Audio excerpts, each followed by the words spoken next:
नमस्कार दोस्तों, रूबी चंदा क्लासेज यूट्यूब चैनल के वीडियो में दोस्तों आज के महत्वपूर्ण प्रश्न केमिस्ट्री से संबंधित प्रश्न को हम देखेंगे जो बहुत ही इम्पोर्टेंट है।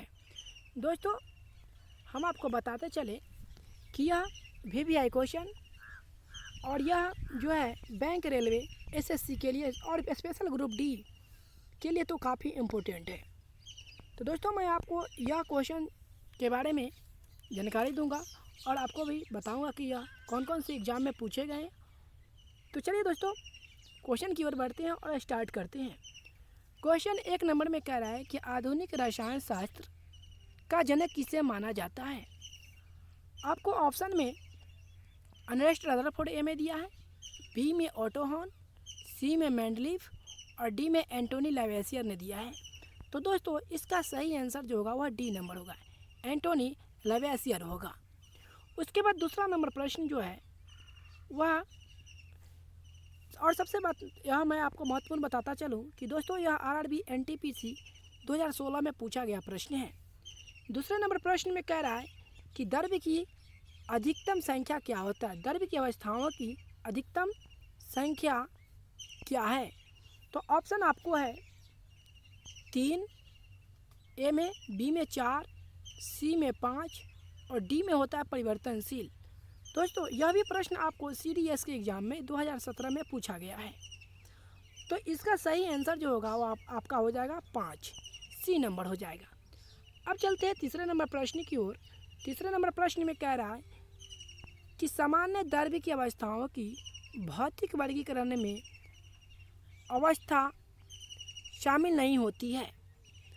ऑप्शन आपको ए में दिया है कोलाइड, बी में दिया है गैसीय, सी में दिया है द्रव, डी में दिया है ठोस। यह भी प्रश्न आपको बहुत ही महत्वपूर्ण है जो आरआरबी एनटीपीसी में पूछा गया है और 2017 में। तो इसका सही आंसर जो हो जाएगा वह आपका ए नंबर हो जाएगा, कोलाइडल हो जाएगा। अब चलते हैं चौथे नंबर प्रश्न में। चौथे नंबर प्रश्न में कह रहा है कि पदार्थ की उन अवस्थाओं में से एक है जो बहुत ही कम घनत्व वाली गैस को अत्यंत कम तापमान के तहत ठंडा करके प्राप्त होती है। तो इसका आपका आंसर ऑप्शन में ए नंबर में है प्लाज्मा घनीभूत, बी में है प्लाज्मा और सी नंबर में है बोस-आइंस्टीन और डी में है गैस। और हम आपको यह भी बता दें कि यह भी प्रश्न जो है आरआरबी एनटीपीसी में 2016 के एग्जाम में पूछा गया है।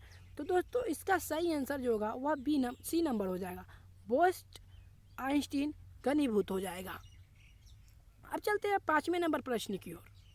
5वां नंबर प्रश्न में कह रहा है कि विज्ञान के संदर्भ में निम्न में से कौन सा गुण मिश्रण का नहीं है। तो आपको ऑप्शन ए में इसकी संरचना नियत होती है, बी में दिया है यह 2 या अधिक तत्वों अथवा यौगिक द्वारा बनता है, सी में दिया है इसे भौतिक तरीकों से अलग किया जा सकता है, डी में दिया है किसी मिश्रण के घटक अपने गुणों को बनाए रखते हैं। और दोस्तों यह भी हम आपको जानकारी देते चले कि यह आरआरबी एनटीपीसी के एग्ज़ाम में 2017 में पूछा गया है। तो इसका सही आंसर आपको हो जाएगा ए नंबर कि इसकी संरचना नियत होती है। चलते हैं छठे नंबर प्रश्न की ओर बढ़ते हैं। छठा नंबर प्रश्न जो है वह कह रहा है निम्नलिखित कथनों में से कौन सा कथन सत्य है। निम्नलिखित कथनों में से कौन सा कथन सत्य है। ए नंबर में कह रहा है पानी हाइड्रोजन और ऑक्सीजन का मिश्रण, बी में कह रहा है पानी नाइट्रोजन और ऑक्सीजन का एक यौगिक है, सी नंबर में कह रहा है पानी ऑक्सीजन और हाइड्रोजन का एक यौगिक। और यह भी हम आपको बताते चले कि आरआरबी एनटीपीसी 2016 के एग्ज़ाम में यह पूछे गए प्रश्न है। और डी नंबर में कह रहा है कि पानी का एक मूल तत्व है। तो दोस्तों इसका आंसर जो हो जाएगा वह सी नंबर हो जाएगा। इसका आंसर जो होगा वह सी नंबर हो जाएगा, पानी ऑक्सीजन और हाइड्रोजन का एक यौगिक रूप है।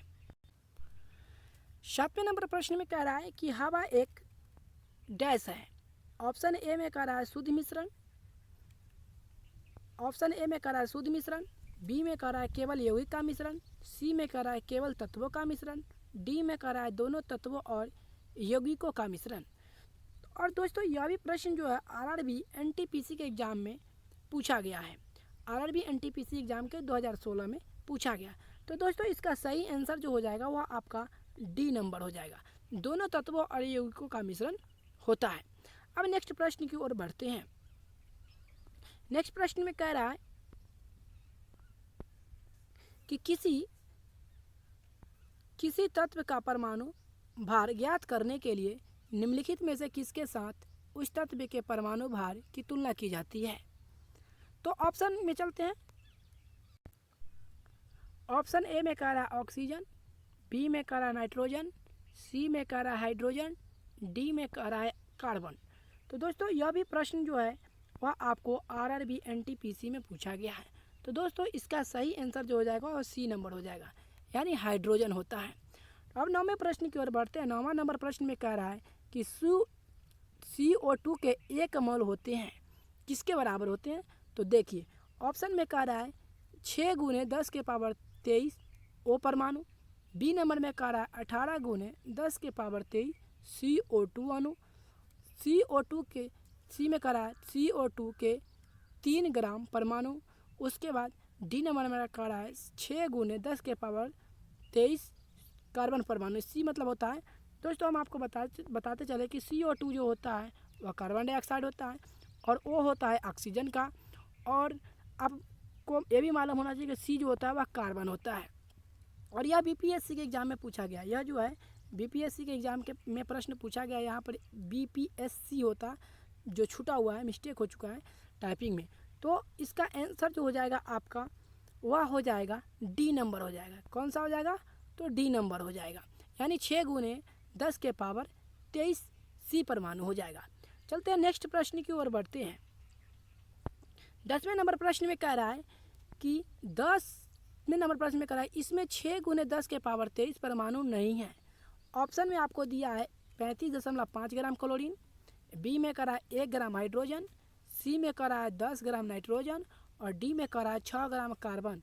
यह भी प्रश्न बीपीएससी के 2016 में पूछा गया है, जो यहाँ पर मिस्टेक टाइपिंग में हो गया है। तो दोस्तों इसका भी आंसर जो होगा वह डी नंबर हो जाएगा। 6 ग्राम कार्बन जो होता है परमाणु इसके बराबर नहीं है। अब चलते हैं 11वें नंबर प्रश्न की ओर। 11वें नंबर प्रश्न जो है वह बहुत ही इम्पोर्टेंट है और समझने योग्य है। कह रहा है सोडियम 23 के 46 ग्राम में परमाणु की संख्या कितनी होगी, जो एन एवोगैड्रो नियतांक है। आपको ऑप्शन ए में दिया है न्यूटन n/2, बी में दिया है न्यूटन, सी में दिया है 2 न्यूटन और डी में दिया है 23 न्यूटन। तो दोस्तों इसका आंसर जो हो जाएगा वह सी नंबर हो जाएगा। कौन सा हो जाएगा। सी नंबर 2 न्यूटन हो जाएगा। अब नेक्स्ट प्रश्न की ओर बढ़ते हैं। 12वें नंबर प्रश्न में कह रहा है कि पदार्थ का परमाणिक सिद्धांत सर्वप्रथम किसने प्रस्तावित किया था। तो एक में ए में आपको ऑप्शन दिया है जॉन डाल्टन, सी में दिया है बी में रदरफोर्ड, सी में दिया है जे थॉमसन और डी में दिया है नील्स बोर। और यह भी प्रश्न आपको 2015 में पूछा गया। तो दोस्तों इसका नंबर जो हो जाएगा वह सी नंबर हो जाएगा, जे थॉमसन हो जाएगा।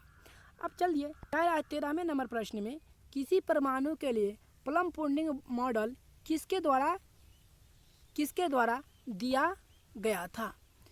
तो ए ऑप्शन में आपको कह रहा है कि एंटोनी लवेसियर, बी में कह रहा है जे थॉमसन, सी में कह रहा है अर्नेस्ट रदरफोर्ड और डी में कह रहा है रॉबर्ट बॉयल। तो दोस्तों इसका आंसर जो हो जाएगा वह आपको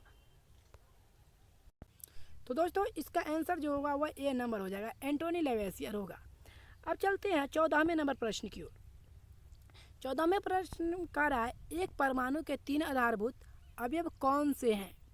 आपको ऑप्शन ए में कह रहा है प्रोटॉन, न्यूट्रॉन तथा आयन, जबकि बी नंबर में कह रहा है प्रोटॉन, न्यूट्रॉन तथा इलेक्ट्रॉन, सी में कह रहा है प्रोटियम, ड्यूटेरियम तथा टाइटेनियम और डी में कह रहा है प्रोटॉन, न्यूट्रिनो तथा आयन। यह जो प्रश्न है वह आपको 2013 में एसएससी के एग्ज़ाम में पूछा गया है। तो दोस्तों इसका सही आंसर जो होगा वह बी नंबर हो जाएगा। प्रोटॉन, न्यूट्रॉन तथा इलेक्ट्रॉन जो है वह इन तीनों परमाणुओं के आधारभूत अवयव माने जाते हैं। अब चलते हैं 15वें नंबर प्रश्न की ओर। 15वें नंबर प्रश्न में कह रहा है कि द्रव्यमान संख्या किसका योग है। द्रव्यमान संख्या किसका योग है। ऑप्शन ए में कह रहा है केवल प्रोटॉन, बी में कह रहा है प्रोटॉन और न्यूट्रॉन, सी में कह रहा है इलेक्ट्रॉन और न्यूट्रॉन, डी में कह रहा है इलेक्ट्रॉन और प्रोटॉन। यह भी जो है 2015 के एसएससी एग्जाम में पूछा गया। तो दोस्तों इसका सही आंसर बी नंबर हो जाएगा, प्रोटॉन और न्यूट्रॉन। 16 नंबर प्रश्न में करा निम्नलिखित में से कौन सा एक न्यूक्लियॉन नहीं है। दोस्तों ऑप्शन में ए में करा है प्रोटॉन, बी में करा है न्यूट्रॉन, सी में करा है इलेक्ट्रॉन और डी में करा है पॉजिट्रॉन। तो दोस्तों इसका सही आंसर जो हो जाएगा वह सी नंबर हो जाएगा, इलेक्ट्रॉन। और यह भी प्रश्न एसएससी के एग्जाम में 2010 में पूछा गया है। चलिए 17वें नंबर प्रश्न में बढ़ते हैं। कह रहा है इलेक्ट्रॉन की खोज किसने की थी। बहुत आसान प्रश्न है और यह भी आरआरबी एनटीपीसी के एग्जाम में 2017 में पूछा गया है। तो दोस्तों इसका ए नंबर अर्नेस्ट रदरफोर्ड कह रहा है, बी में नील्स बोर कह रहा है, सी में अल्बर्ट कह रहा है और डी में जे थॉमसन कह रहा है। तो आपको दोस्तों आंसर जो होगा वह डी नंबर जे थॉमसन हो जाएगा। कौन सा आंसर हो जाएगा, तो डी नंबर आपका आंसर हो जाएगा, जे थॉमसन हो जाएगा। अब चलते हैं 18वें नंबर प्रश्न में। 18वें नंबर प्रश्न जो है वह कह रहा है कि एक इलेक्ट्रॉन क्या है। एक इलेक्ट्रॉन क्या है। बी ऑप्शन में कह रहा है नेट आवेश के साथ एक उपरमाणिक कण जो उदासीन है, बी में कह रहा है नेट आवेश के साथ एक उपरमाणिक कण जो सकारात्मक है, सी में कह रहा है नेट आवेश के साथ एक उपरमाणिक कण जो नकारात्मक है और डी में कह रहा है कि नेट आवेश के साथ एक उपरमाणिक कण जो शून्य है। यह भी प्रश्न आरआरबी के एनटीपीसी एग्जाम 2016 में पूछा गया है। तो दोस्तों इसका भी सही आंसर सी नंबर होगा कि नेट आवेश के साथ एक उपरमाणिक कण जो नकारात्मक होता है। अब चलते हैं 19वें नंबर प्रश्न की ओर। 19वें नंबर प्रश्न में क्या कह रहा है। 19वें नंबर प्रश्न में कह रहा है कि जिन एक परमाणु कणों में सामान्य उप परमाणु कणों से विपरीत गुण होते हैं उन्हें किस नाम से जाना जाता है। उन्हें किस नाम से जाना जाता है। ऑप्शन ए में पॉजिट्रॉन, बी में प्रतिकण, सी में फोटॉन, डी में न्यूट्रॉन। यह भी प्रश्न जो है आरआरबी के एग्जाम एनटीपीसी 2016 में पूछा गया है।